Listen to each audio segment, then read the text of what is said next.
The first thing my husband said after the fire was, "Where's Jacob?" "We don't have a Jacob."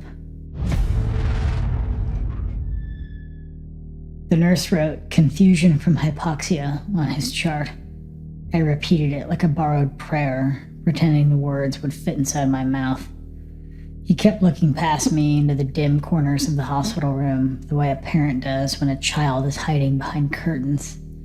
"He was in the back room," he murmured. "The one with the blue car curtains. He hates sirens." "We have Ava and June," I said. "Just the girls." He blinked slowly, like the room had reset around him. "Then who was I carrying?" he asked. The machines hummed and the overhead vent clicked every few minutes. He slept, and I sat staring at his hospital wristband. Name correct, birthday correct, address correct, city misspelled by one letter. The kind of mistake that shouldn't matter. The kind that gnaws, anyway. The fire chief called us lucky. The insurance adjuster called us early and often, and always from a different number. We had to choose contractors, temporary housing, itemized lists of what we lost. The numbers felt made up, like someone pricing out pieces of our life by the pound. 2 other units burned, the adjuster said. Row construction, fire crawls the roofline. "So things might get mixed up?"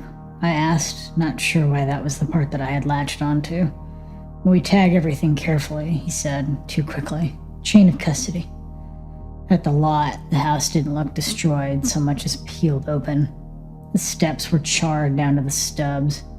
Ava and June waited in my sister's car. "Just stay where we can see you," the foreman warned. The slab radiated heat even through my sneakers. When I tried to take a photo, he gently lowered my hand.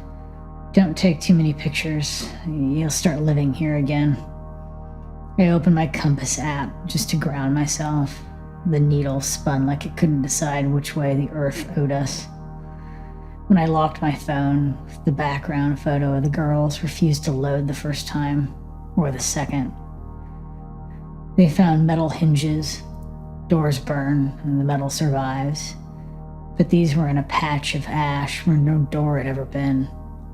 Our floor plan was muscle memory. The girls' room to the right, playroom off the hall, our bedroom above the kitchen. No back room, no blue curtains. The foreman held up a Ziploc bag. "Lock it, initials JB, probably from next unit. Firewalls fail in weird ways." When the hospital released my husband, he walked like gravity had changed slightly under him while he was inside.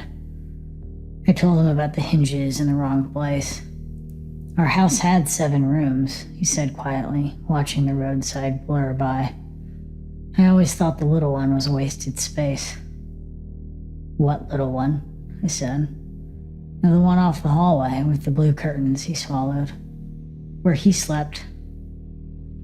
He said it gently, like reminding me of something we'd agreed not to talk about. We settled into the rental. It smelled like detergent that we didn't buy. Every time I opened a cabinet, I found someone else's idea of where things should go.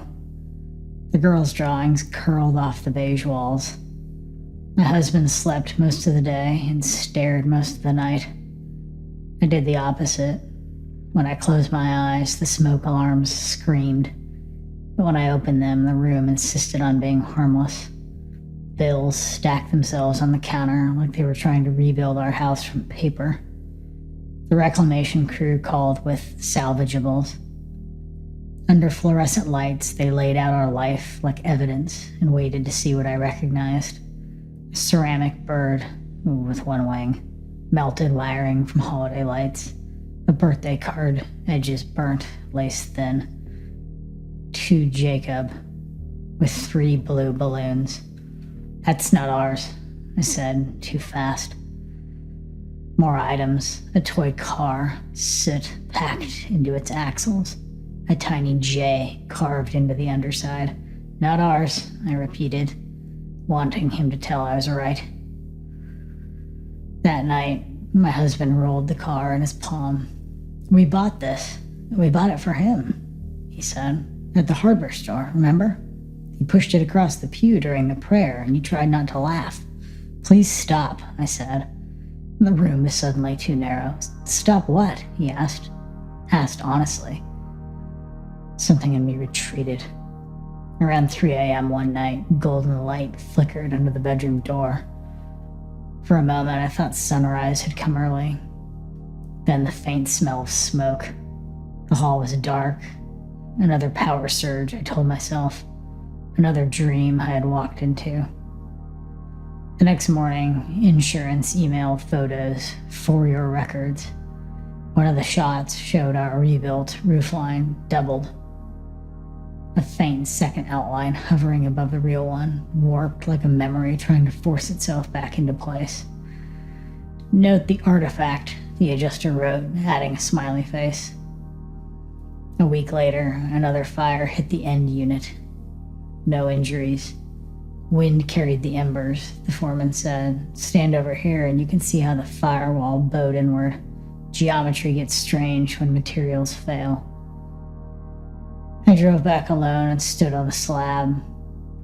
The hot corner simmered with heat no afternoon sun could justify. Ash had settled into a shallow basin, its shape unsettlingly precise. A square, slightly offset from the rest of the floor plan. When I blinked, it was just ash again.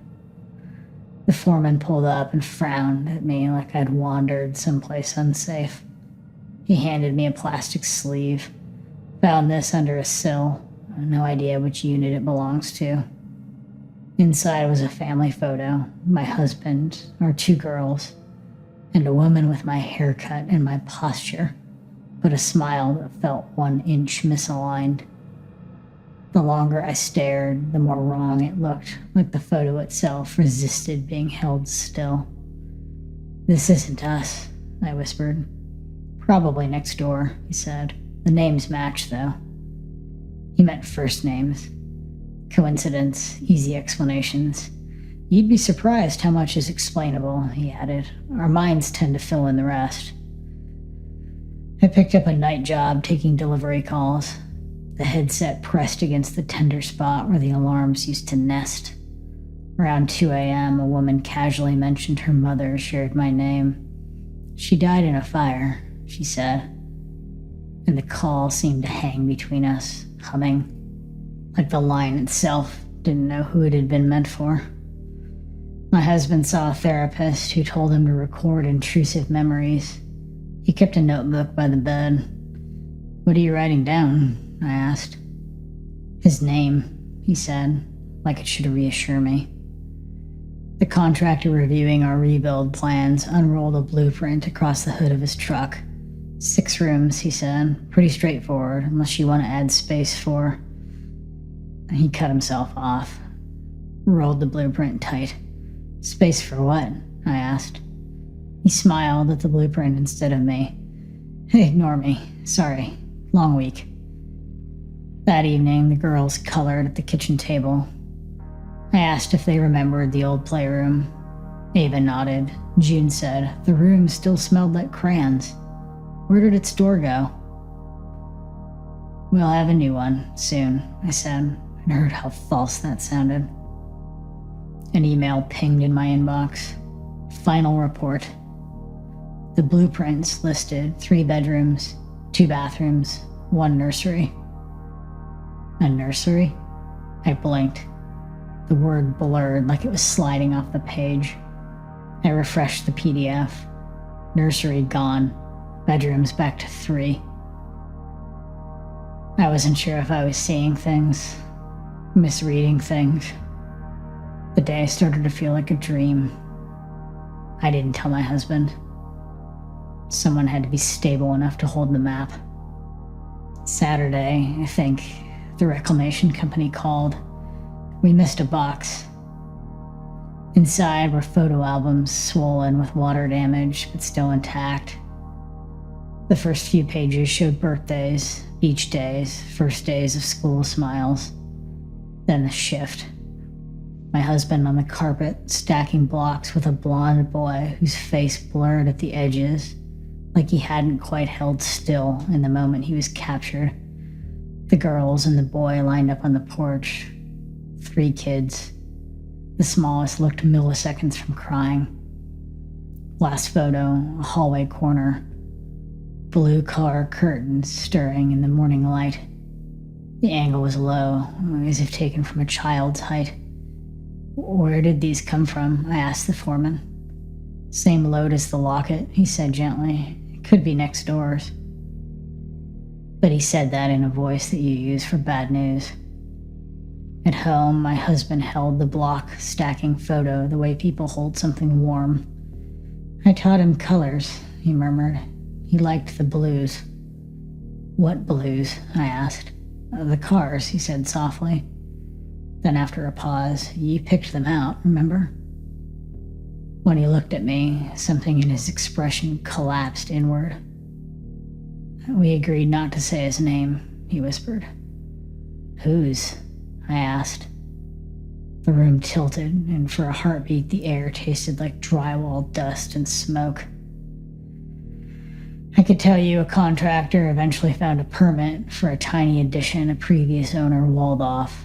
A plausible explanation for the hinges, though not for the heat that still radiates from that corner weeks later. I could tell you the adjuster blamed the doubled roof photo on an intern who mislabeled files. I could tell you that when we drove past the reconstruction, we saw a family eating dinner inside, husband, wife, 2 kids, and a third small shadow flicking on and off the chair like it skipped a frame in a film. My husband reached for my hand and, without moving his lips, said, "Don't say his name." And here's what I know. When I stand on the slab, the compass still spins. The concrete is warmest in the place where the little room wasn't. At night, I count my daughters by touch. 1, 2, and my hand hovers in the air a moment longer, reflexively waiting for a third.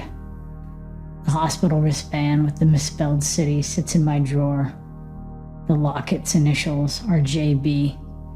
The toy car always writes itself J side up, no matter how I leave it. Ava says the old playroom smelled like crayons. June asks where the door went. My husband murmurs that sirens scared him. The foreman says everything is explainable. The doctor says the mind protects us in cruel ways. The contractor says geometry is honest until you ask it to remember you. And at night, when I close the hallway closet, I sometimes feel a small shape pass behind me, not touching, just moving through the air I was supposed to have to myself. I keep my eyes forward. I say the line they all want me to believe. There were only 6 rooms in our house, but the silence behind me holds its breath, like something waiting for me to remember the 7th.